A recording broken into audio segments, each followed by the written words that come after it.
11월 셋째 주 주간 증시 일정입니다.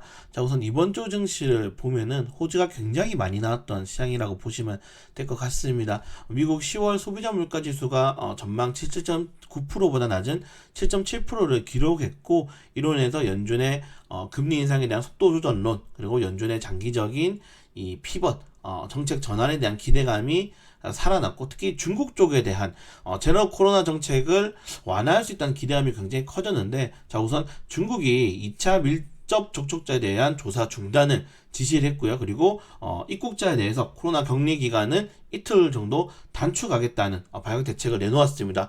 굉장히 좀 겨울만 지나면, 사실 원래 겨울에 독감이라든가 뭐 코로나, 지금 우리나라도 신규 확진자가 많이 발생하고 있는 상황인데, 이제 트윈데믹 우려가 있죠. 그래서 겨울만 끝나게 되면은 정말 중국이 좀 빠르게 이 리오프닝 할 가능성이 굉장히 크지 않나라는 기대를 하고 있고, 여기 조금 더 더해서는 뭐 G20 정상회담에서 바이든 대통령과 시미 주석이 만나서 이야기를 하고, 그리고 추가적으로 정상회담을 논의할 가능성이 커지고 있다, 이런 정치적인 이슈까지 굉장히 많이 나왔기 때문에 전반적으로 러시아와 우크라이나의 장기적인 전쟁의 리스크만 만약에 없었다면은 이거 정말 증시가 지금과는 전혀 다른 상황이 올 가능성이 높다라는 걸 보여주는 겁니다. 그 정도로 변수로 인해서 증시가 많이 주저앉았던 내용이고, 그런 주저앉았던 내용들을 일으킬 수 있을 만한 좋은 호재들이 지난주에 굉장히 많이 발생했다는 점을 다시 한번 더 체크해 보시면 좋을 것 같은데, 자, 일단은 그럼에도 불구하고 뉴욕 증시라든가 글로벌 투자자들이 지금 이 금융시장에서 좀 주시하고 있는 내용이 이제 코인 거래소 이제 FTX에 파산 신청을 했죠. 결론적으로는 파산에 대한 가능성이 높은데, 뭐 타임라인 한번 보시면 알겠지만은 맨 처음에 이 코인데스크가 사실은 알리바바 이 대처 대조표에 대해서 분석을 했는데, 이제 FTX 대표가 알라메다도 가지고 있고, 그리고 코인 거래소 이제 FTX도 가지고 있습니다. 그래서 이 두 가지 회사를 가지고 있는데, 그래서 알라메다 회사를 조사해봤더니 FTX가 이 FTT 토큰, 이 FTX가 발행한 토큰에 대해서 굉장히 많은 지분을 가지고 있고, 거기에 대해서 대처 대조표로 현금성 자산으로 인식을 해놨다. 이거 좀 문제가 있는 거 아니냐라고 이제 발표를 했고, 여기에 이제 바이낸스가 세계 1위 이 코인 기업이죠. 바이낸스가 이거 루나 사태랑 좀 비슷한 것 같은데 우리 돈 뺄게, 거기는 돈 뺄게, 5.8억 달러 규모입니다. 여기에 이제 알라메다가 그러면은 우리 22달러에 이거 우리가 다시 재매입하겠다라고 이야기를 했는데 그렇게 매입을 하지 못하게 된 거죠. 급락이 나오게 되면서 결국 유동성에 문제가 생겼고, 특히 바이낸스가 여러분들 돈을 뺀다고 생각해 보세요. 그러니까 우리나라로 치면은 그냥 뭐 좀 비약해서 한국은행이 이제 뭐 어디죠, 저희 무슨 K뱅크에 그냥 돈을 이제 돈을 예금을 적금시켜 놨는데, 이거 너희들 이거 나중에 예금 지금 불가능할 것 같은데 우리 돈 먼저 뺄게, 이렇게 이야기한 거예요. 그럼 다른 투자자들 어떻겠습니까? 뭐 K뱅크에서 돈을 못 줄 수도 있다고 하면 이제 뱅크런, 돈을 인출하기 위해서 은행으로 달려가는 사태가 발생하게 되는 겁니다. 그래서 이런 사태들이 많이 발생을 했기 때문에 이런 사태들이 지금 이어지고 있는 단계고, 제가 진짜 무서운 게 뭐냐면은, 제가 비트코인 관련된 이슈가 지금 꾸준하게 많이 나오고 있을 때마다 저는 비트코인 안 봅니다. 저는 비트코인은 투자 상품으로 생각하지 않습니다라고 말씀드린 이유가, 비트코인은 법이 없어요, 여러분들. 아직까지 그 어떤 금융법안, 경제적인 법안도 없습니다. 굉장히 이게 리스크한 거예요. 아무런 법안이 없어요. 그렇기 때문에 비트코인에 대한, 그냥 물론 뭐 이제 이 법적으로 사무실이라든가 뭐 이런 이 코인 거래소라든가 이런 뭐 법인을 만들 때 같은 경우는 회계적인 법인이 있을 수 있겠지만은, 비트코인에 대한 법이 없기 때문에 비트코인 가지고 뭘 하든, 비트코인을 발행하고 가격을 내가 마음대로 하든 그 발행한 사람의 마음이지, 비트코인 가지고는 아무런 법안이 없기 때문에 지금 시장이 굉장히 큰 충격을 받고 있는 거다라고 생각하시면 될 것 같습니다. 그래서 이제 바이낸스에 우리 FTX 인수해달라고 그랬는데 바보가 아니죠.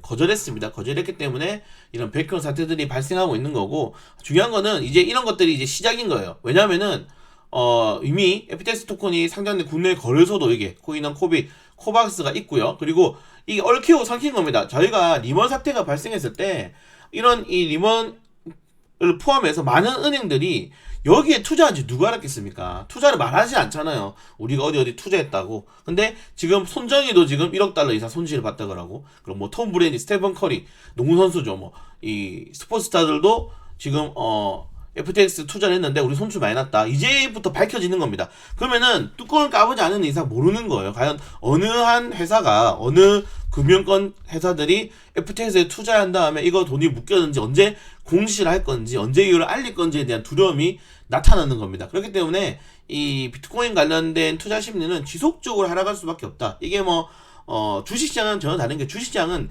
실체가 있는 회사에 투자하는 거지 않습니까? 회사에 투자하는 거기 때문에 물론 회사 내부적인 리스크도 발생할 수 있지만은 이런 회사에 대한 영업이익이라든가 실적이라든가 시장에 대한 뭐 점유율이라든가 그 회사의 앞으로의 정책, 모멘텀, CEO의 이런 계획들, 이런 것들에 대해서 전체적으로 뭐 정부의 정책까지 있을 수도 있겠고요. 이런 것들에 대해서 이제 등락이 나올 수도 있겠지만은, 이런 비트코인 같은 경우에는 실체가 없어요. 실체가 없기 때문에 거기에 대한 부담감들이 굉장히 높아질 수밖에 없는 거고, 이래서 비트코인 가격이 일주일 동안에 굉장히 크게 하락이 나왔습니다. 특히 미국으로 2만 달러가 깨졌죠. 이게 어떻게 보면은 좀 지지해줄 수 있는 가장 강력한 지지 구간인데, 그게 깨지면서 투자 심리가 굉장히 약화될 수밖에 없다는, 이런 것들이 주식시장까지 넘어오느냐 아니면 어느 정도가 차단되느냐를 좀 다음 주부터 지켜봐야 될 필요가 있을 것 같습니다. 원래 호재가 지나고 난 다음에는 시장에서 또 악재를 또 부각시키거든요. 근데 악재들이 나올 수 있다는 점을 좀 확인해볼 필요가 있을 것 같고, 자, 중국이 아까 말씀드렸지만은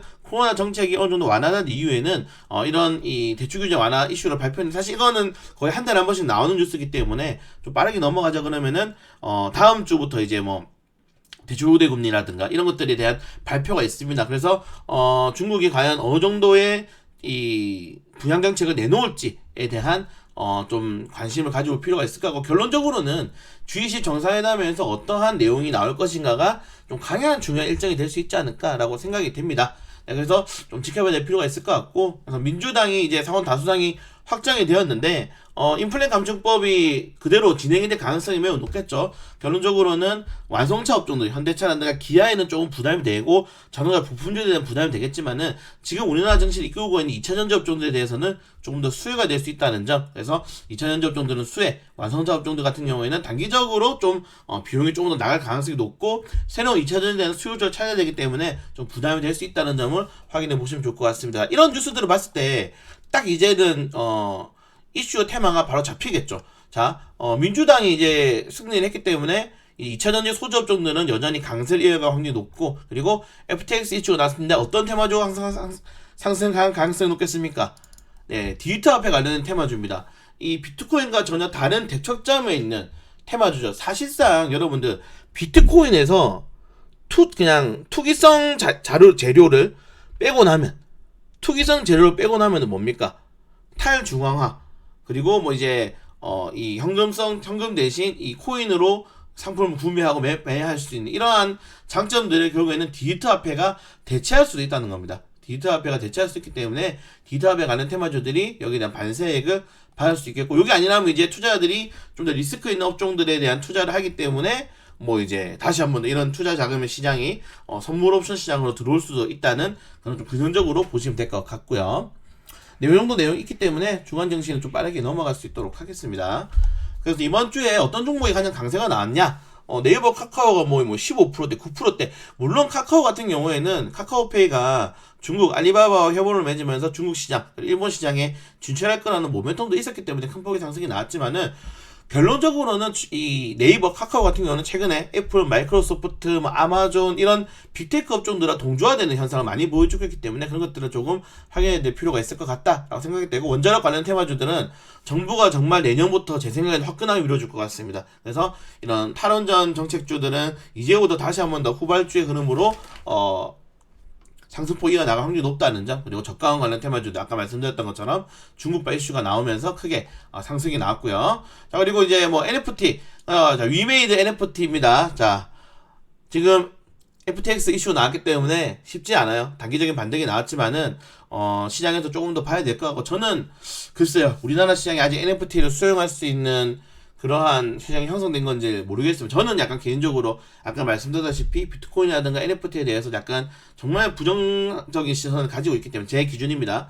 가지고 있기 때문에 투자하시는 분들은 정말 많은 파악을 하셔야 될 것 같아요. 시장 파악을 하셔야 되고 회사에 대해서 좀 많이 파악을 하셔야 될 것 같다 라고 생각되지만은 위메이드가 결코 주주 친화적인 회사가 아니라는 점 다시 꼭 여러분들 말씀드리고 싶습니다. 카지노도 마찬가지로 중국 코로나 완화 정책에 의해서 탄력이 나왔다는 점. 자, 그래서 개별 종목을 한번 보시면은 좀 명확해요. 자, 개별 종목은 그 대신에 지금 보시면은 네옴시티 관련 테마주들이 지금 파란색으로 제가 올려드렸는데 거의 도배라고 있습니다.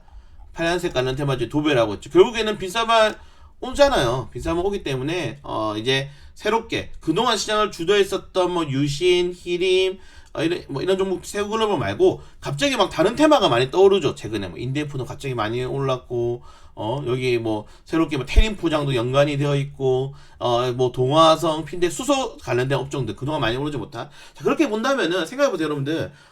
사우디에서 좀 투자를 많이 한 업종들이 게임 업종들이 있고요. 그리고 수소차 필요한 건 이제 수소, 태양광, 뭐 소형 모듈 원자로까지 원전까지 뭐 친환경 만약에 한다 그러면은 까지 확대될 수 있다는 점. 그래서 새롭게 테마가 굉장히 많이 재편될 수 있는데 결국 네온시티 관련 테마는 이번 연도 한 2분기부터 정말 강세가 나왔었죠. 그래서 내년까지는 그 강세가 가능성이 높고 제가 거듭 브리핑에서 말씀드렸지만은 이번에 코리아 원팀 수주가 1차입니다. 1차.